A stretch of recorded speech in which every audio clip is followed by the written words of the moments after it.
ఏది అయినా ట్రై చెయ్యి ఆచి చికెన్ మసాలా. దూకుడులో ఇది వ్యాపారం అంటారు కదా, బ్రహ్మానందం గుర్తుంది కదా డైలాగ్. మన హీరోలకు బాగా సరిపోతుంది డైలాగ్. ఇప్పుడు మనోళ్లకు సినిమా వేరు, బిజినెస్ వేరు కాదు, రెండు కళ్ళ లాంటివి. టాలీవుడ్ లో చాలా మంది ఈ రెండు పడవల మీద ప్రయాణం చేస్తూ ఉన్నారు. పైగా ఎక్కడ సంపాదించారో అక్కడే ఖర్చు చేస్తూ ఉన్నారు. మరి ఈ డ్యూయల్ జర్నీ చేస్తున్న హీరోలు ఎవరో ఎక్స్క్లూజివ్ గా చూద్దాం రండి. టాలీవుడ్ లో బిజినెస్ మ్యాన్ ఎక్కువైపోయారు. మన హీరోలలో చాలా మంది ఓవైపు సినిమాలు చేస్తూనే మరోవైపు హాయిగా బిజినెస్ లు చేసుకుంటున్నారు. మరీ ముఖ్యంగా కొందరైతే మల్టీప్లెక్స్ బిజినెస్ నే ఎంచుకుంటున్నారు. మహేష్ ఈ ట్రెండ్ మొదలు పెడితే అదే దారిలో అల్లు అర్జున్, రవితేజ, విజయ్ దేవరకొండ లాంటి స్టార్స్ వెళ్లారు. సినిమాల పరంగా మహేష్ బిజీగా ఉన్నారిప్పుడు.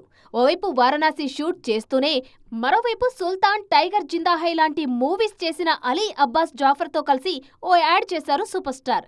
ఆయనతో దిగిన ఓ ఫోటోను షేర్ చేసుకున్నారు అలీ అబ్బాస్. ఇంత బిజీగా ఉంటేనే తన ఏఎంబీ మల్టీప్లెక్స్ ను బెంగళూరులో ఓపెన్ చేశారు. అక్కడికి వెళ్లి అభిమానులను కలిసొచ్చారు మహేష్. అల్లు అర్జున్ కూడా అంతే. ఆల్రెడీ AAA సినిమా స్టార్ట్ చేసిన ఈయన ఆ తర్వాత హైదరాబాద్ లోని అల్లు సినిమా షురూ చేశారు. అది కూడా సూపర్ గా రన్ అవుతుంది. ఇప్పుడు ఇండియాలోనే బిగ్గెస్ట్ లేజర్ స్క్రీన్ ఏర్పాటు చేశారు ఐకాన్ స్టార్. మల్టీప్లెక్స్ బిజినెస్ లో మహేష్ బాబుకు గట్టి పోటీ ఇస్తున్నారు బన్నీ. రవితేజ కూడా సినిమాలతో పాటు మల్టీప్లెక్స్ బిజినెస్ లో బిజీ అయిపోయారు.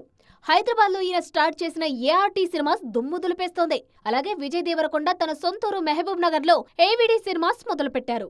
మొత్తానికి మన హీరోలంతా సినిమాలు చేస్తూనే మల్టీప్లెక్స్ బిజినెస్ చేస్తూ సంపాదించింది ఇక్కడే ఖర్చు చేస్తున్నారు.